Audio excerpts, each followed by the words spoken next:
Hey chemistry kids, just a quick whiz through of enzymes. So some of you are going to be experts on enzymes, some are going to be hearing some of these terms for the first time. Remember, there's certain terms you don't need to know. You don't need to know about induced fits, you don't need to know about coenzymes. I'm going to talk a bit about what we can changes to the active site and everything, but you're not going to need to know about the cis and trans isomers affecting it. But I think you should have a vague idea, so I'm going to explain some of that. So what are enzymes? Really, they're just a biological catalyst. So we're going back to our optimizing our yield. There we had heterogeneous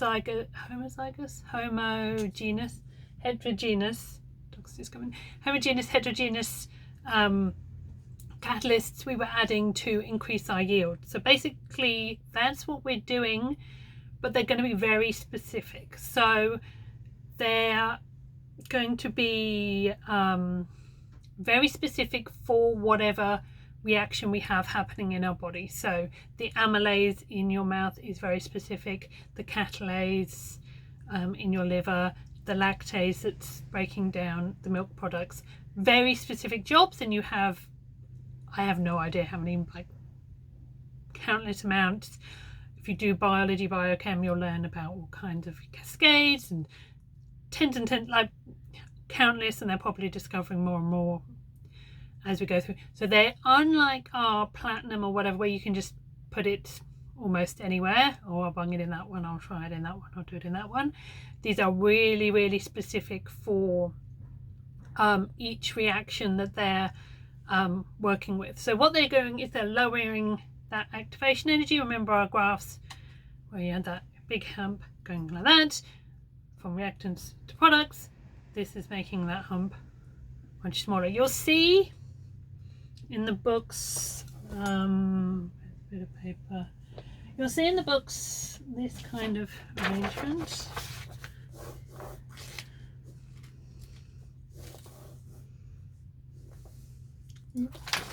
Better, you know, that's uncatalyzed, that one's with the enzyme in it, but really this one is 10 to the 10 times bigger than that one.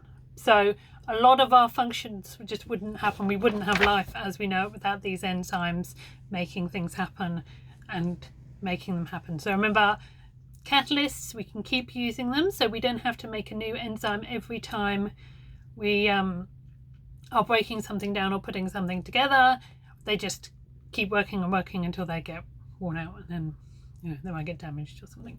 So how do they work? So we're going to use Beaker and Bunsen again. So these are my substrate. So they are, and because we're looking at metabolism, I'm going to separate them. So this is something I've eaten, something that needs to be broken down, and an enzyme is going to do it. So it comes in like this. This is my reactants, but we're going to call it the substrate. So it gets called a substrate. Comes in like this, and this is my enzyme, and it just comes in and locks in like this.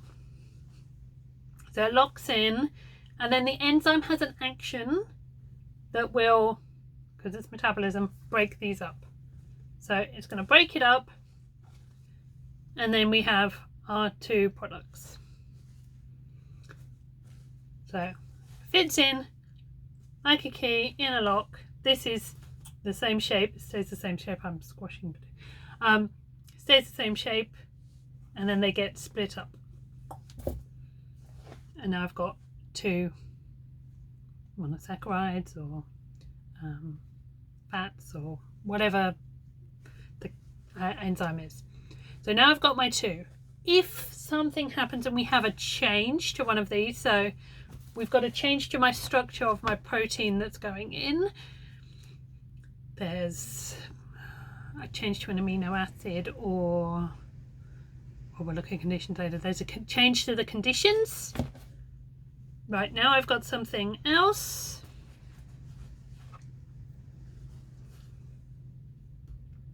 That no longer fits into my lock, into my active site, where the action happens, active. And so nothing happens. So this can be what happens in your body. Sometimes you don't have the right enzyme to break things apart. Sometimes you have a mutation in your whatever protein's being produced and that can't be broken apart. And that's kind of, I think, what you should know. Even though they have taken away the cis and trans, I think you need to understand that this is very specific for that. And if we're changing what our substrate is, this isn't going to work anymore. This being an enzyme. So that's the very basics of enzymes. There's a bit more information in the book. Oh, and I've got an example. So that is a good representation of an enzyme, but it's really not what they're going to look like. So I've pulled up a picture. I can't still on that keyboard. And you can look these up on Molview. They're pretty interesting if you're a biochemistry person like me. So this is our amylase, and we can scroll it around. God, it's very high tech. So you can see the one little change is going to affect those helices and these alpha helices and these beta sheets and all of this shape, and just one little change is going to mean that things aren't going to slot in there anymore. And so we're going to look next at how we might change those structures. So first enzymes, then how we change the structures of these proteins.